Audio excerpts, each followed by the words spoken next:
We found a beautiful location by a lake. This is where we'll build ourselves a home. To do so, we need some resources and the construction graph card. The construction graph card allows us to survey the land, claim the land in a lawful system, and it allows us to build structures. As we've already found the location and don't need to claim land in lawless Pyro, we can straight dive into building our base. Keep in mind, the following UI is work in progress.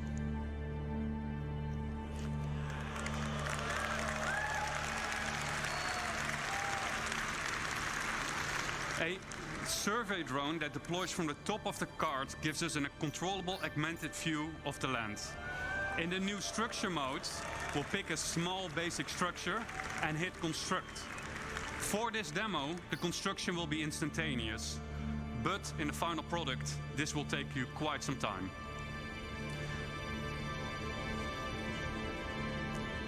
We've done it. We've built our first structure. Let's have a look on the inside.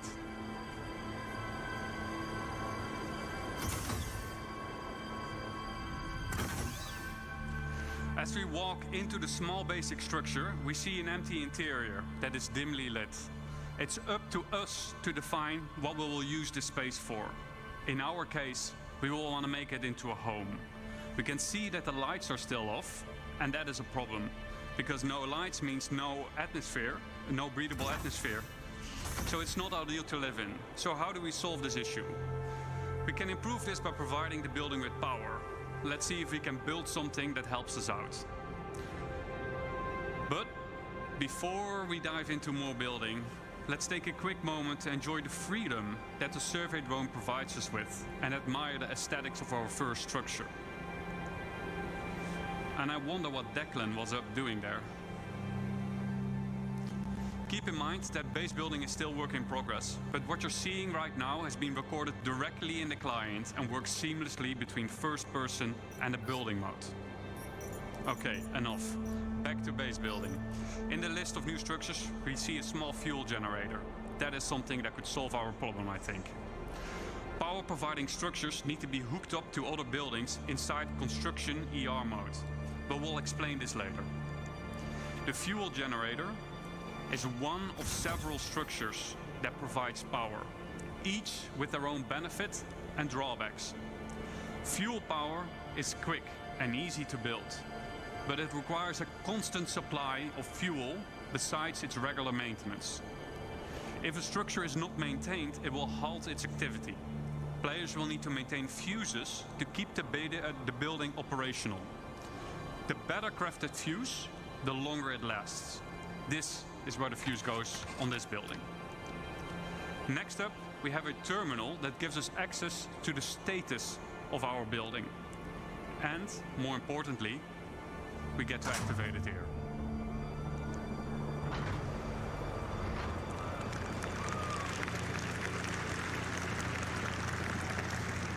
That should do it. Let's see if we got power in the building now. As you notice, some of the crates in the background have disappeared, as their content has been consumed during the construction process of the buildings. And it looks like Declan is now hooking up the power to the building. I wonder what he was up to earlier, though.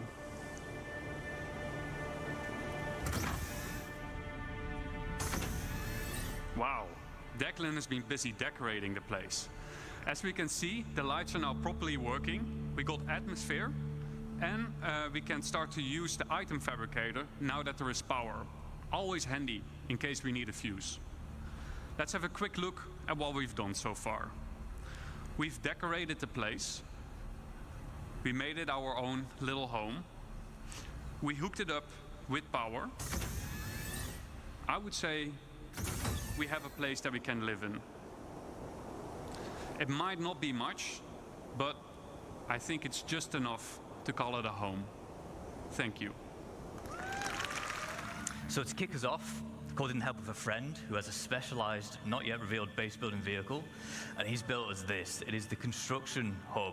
This has 4 automated drones compared to the GravCart's 2. They can build small, medium, and large buildings. So far, we've only seen small. Automated drones are capable of building 1 structure each simultaneously, so 4 is quite a big advantage.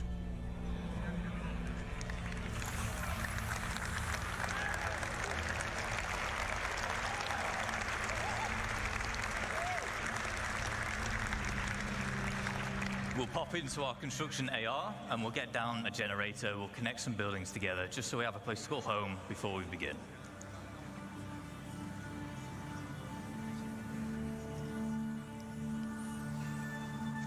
All right, there we go. So we've settled on one of the brand new underground resource deposits and we're about to exploit it using this. It is our extractors. This particular one is a large solid extractor. We'll also have liquid and gas depending on which type of deposit that you've settled on. We have our output grid here where we're getting all the brand new resources up out the ground.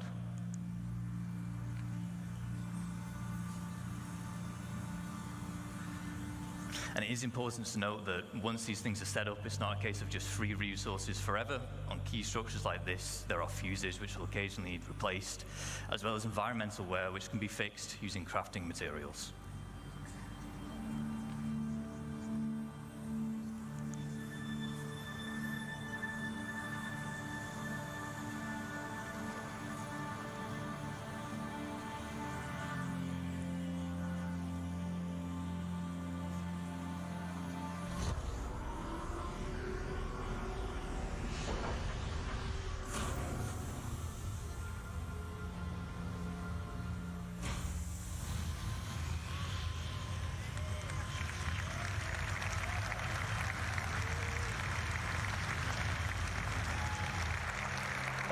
Now we want to turn those raw resources into the more valuable refined materials we saw the process talked about earlier with Thorsten.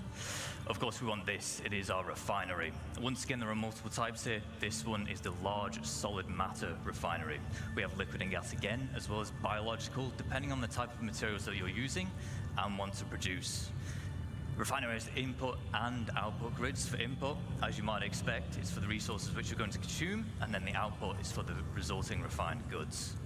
This is a terminal where you'd select which blueprint you want to use, and therefore which type of refining method you want.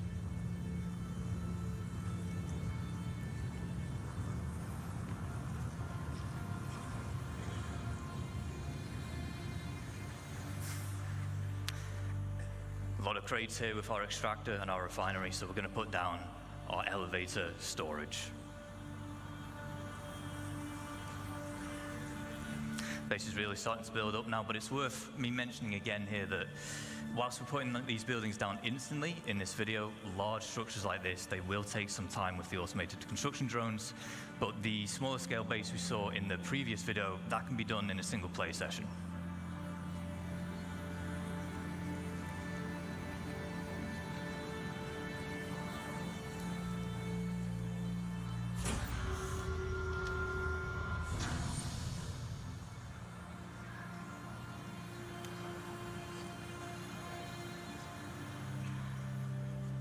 We'll just keep on putting down more extractors because we want as much as that valuable resource out the ground as quick as possible. And with base building, we're introducing the concept of a freight elevator network. What this will allow you to do is it will allow you to link multiple freight elevators together, and in turn they will share the same storage. So as we're doing here, we'll deposit an item on freight elevator A, and then we're retrieving it on freight elevator B. There is a distance limit, but you can daisy chain the elevators together to extend that, and it has to all be contained within the same base.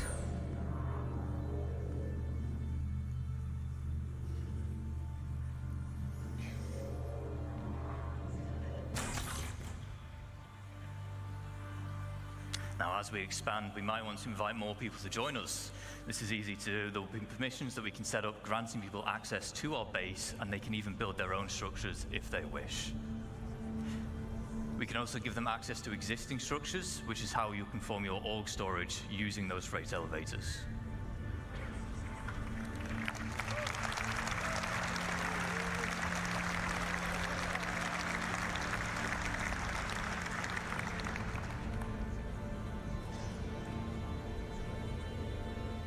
Now, we always want a safe place to store our ships, so the trusty hangar will do.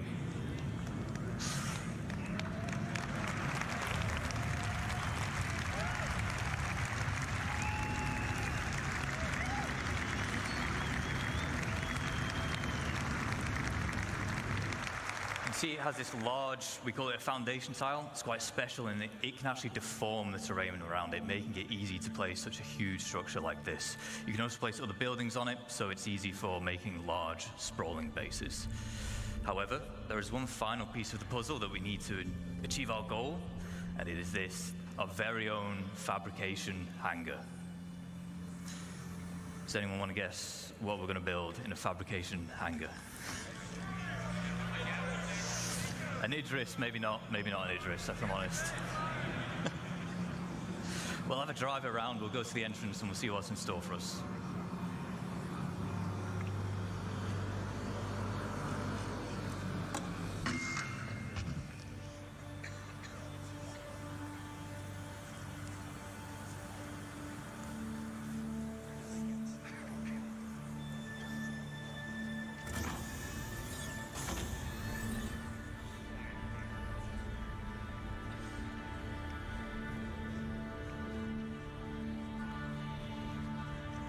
Looks like whatever it is, it's just about finished crafting.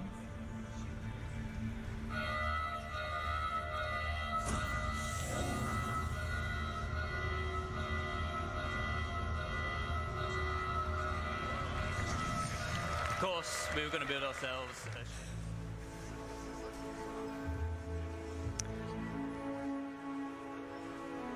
Okay, so what we're seeing here is the in-game version of the CSV. It's complete with its 4 SEU of cargo up on the rear.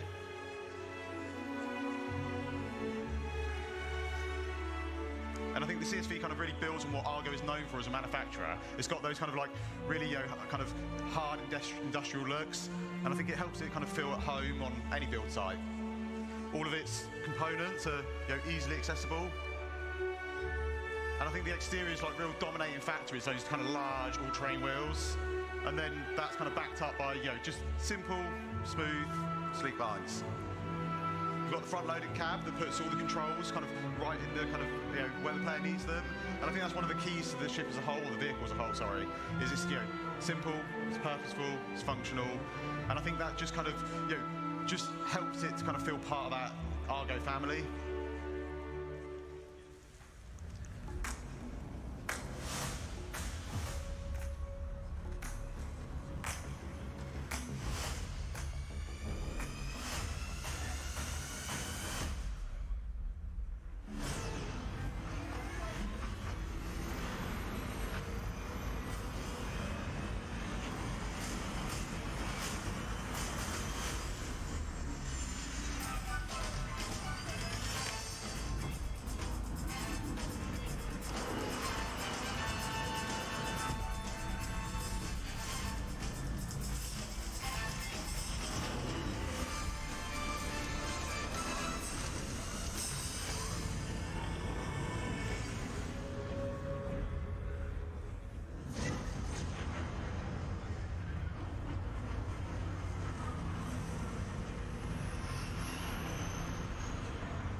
Built for life.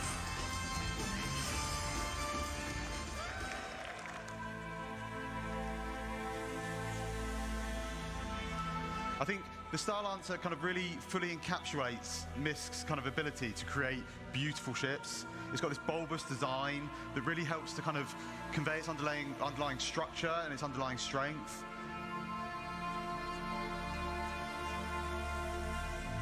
I think when the engineers were trying to kind of put this together, they were thinking about what's useful, what's great, and one of the things that we thought about was this deployable cargo grid that just brings the cargo down to the ground, makes it much easier for loading and unloading. And they also wanted to put the kind of the crew, they wanted to put what was important for them. So they've added a lot of windows out so the crew can see out into the verse, and it's one of the things that we know people like, is being able to have these kind of little windows out into space. And then above the kind of main habitation area, we've got these big skylights, and they just allow kind of like more natural light to cast down into the cruise area. For a bit more protection, you've got 8 size 3 missiles up front, and then a further 8 on top. And these are backed up by a set of size 4 remote turrets, both front and rear, that give good topside coverage. And then finally, when we get to the front, you'll see we have a further set of size 4 gimbal weapons. And again, these just kind of help to fill in those blind spots.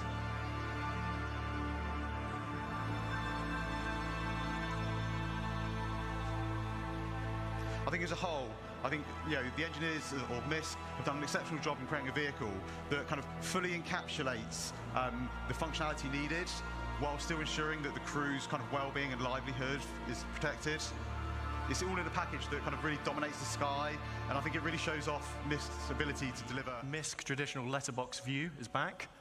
At the front of the ship, you have the pilot, co-pilot seat with 2 support stations at the rear. These are the ones that control the remote turrets by default. Then behind that, we have the escape pod room, 4 escape pods, 4 crew. And then behind that, we have the traversal. It's sort of a traversal room. It has a lift, goes between the 2 floors of this ship and goes to the exterior of the ship, and then a ladder for emergency backup. Behind that is the mess hall area, so nice shared communal space for you to relax with your crew. And then we move into the 4 individual crew rooms, each with double beds, so very luxurious for a spaceship, en suites for all. At the rear of this section, we have a further 2 lifts. These are just internal to go between the 2 decks of the ship. Then at the rear, we have the main engineering. So there are some components dotted around throughout the rest of the ship, but the bulk of your components and the engineering terminal are here at the rear of the ship. So that's upstairs. Let's go downstairs a little bit.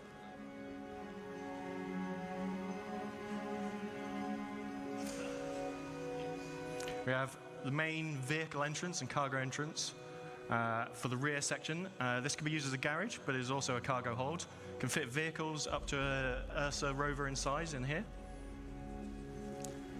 And then on the max, we have, as you saw in the trailer, it's sort of 1 cargo lift that drops down, but it retains a walkway throughout the center of the ship.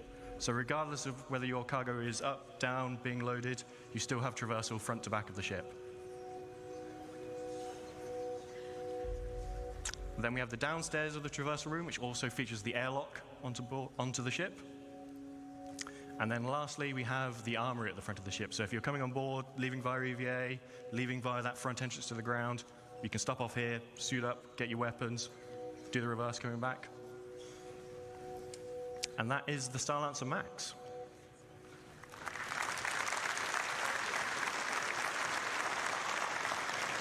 Look at kind of like the concept, and where look at kind of like the engineering at the rear. This is now capital components all the way around. It was a weird mix of size 3s before. It's now just all capital everything.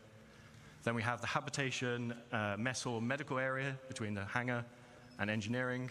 And then at the front, we have 4 extra large drones in the drone room. But we don't just have some pictures like this to show you. Ben's going to go through this in a bit more detail now. Okay, yeah, so we're going to have a little look at kind of like the concept and where it's at on the interior. We start out on the interior bridge. It's very spacious, or command deck bridge, whatever you want to call it. It gives kind of really nice views out over the front of the ship. And right up front, you've got all the consoles required that you need to kind of control the ship, as well as the kind of additional remote turret access consoles.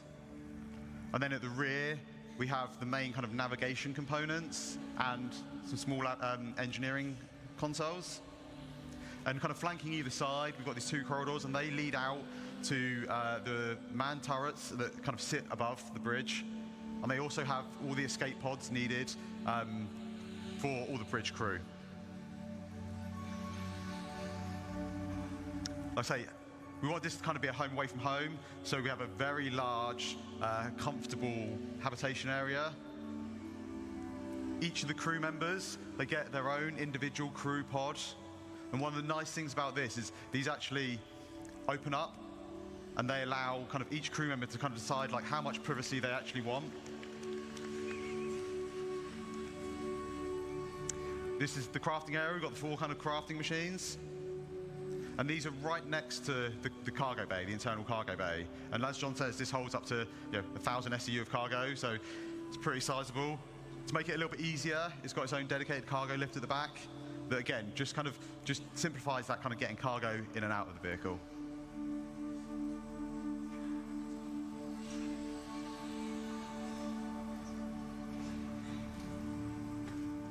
Down at the front, we have the drone room. Now, these will be 4 extra large drones, so they'll be able to craft our largest structures in game.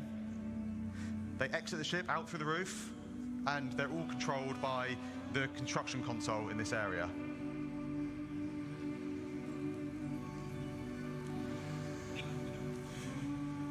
And finally, we're just going to take a quick look at the crafting area on the ship. So you can see here we've got these blast shields down that kind of protect the crew in this area from what's going on inside.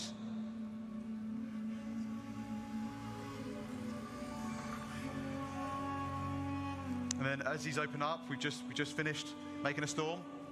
And as we see, there's a ramp that leads out, so you can drive any ground vehicles straight out the front. Between all the landing gear, and you get this really nice kind of like sense of scale as you're driving underneath out the front of the ship.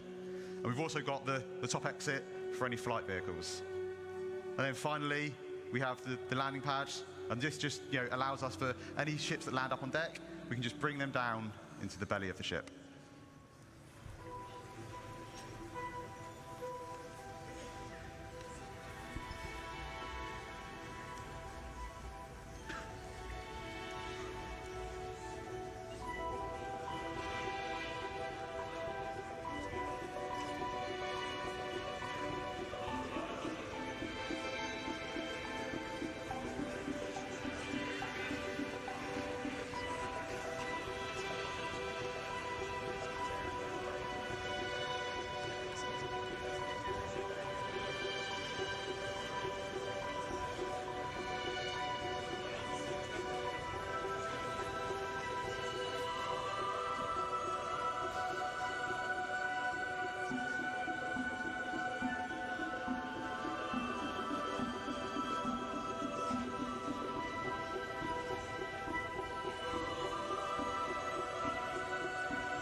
introduced Nick's system.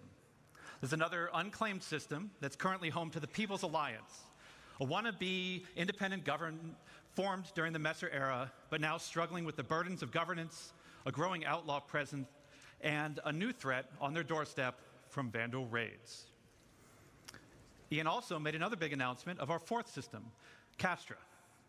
Situated along the former Perry Line, this was a key strategic system to launch an attack if the Cold War between the humans and the Xi'an ever escalated.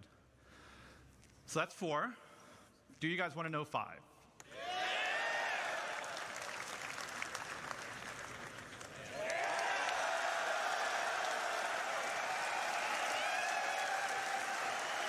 Yeah.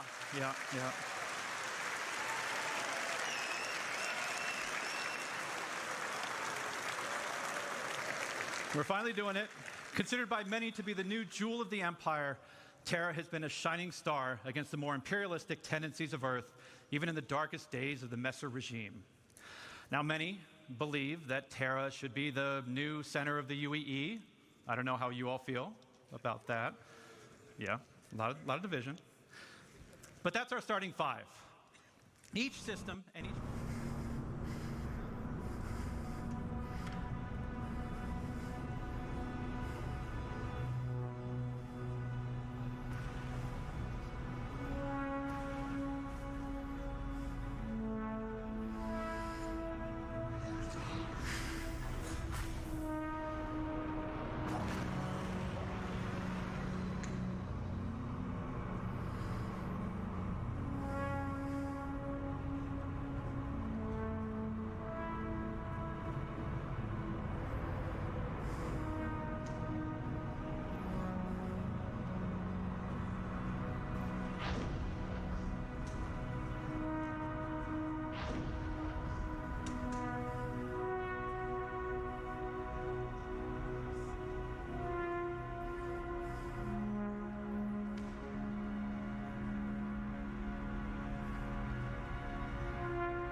And there'll be a radar station.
Okay, let's jump back in.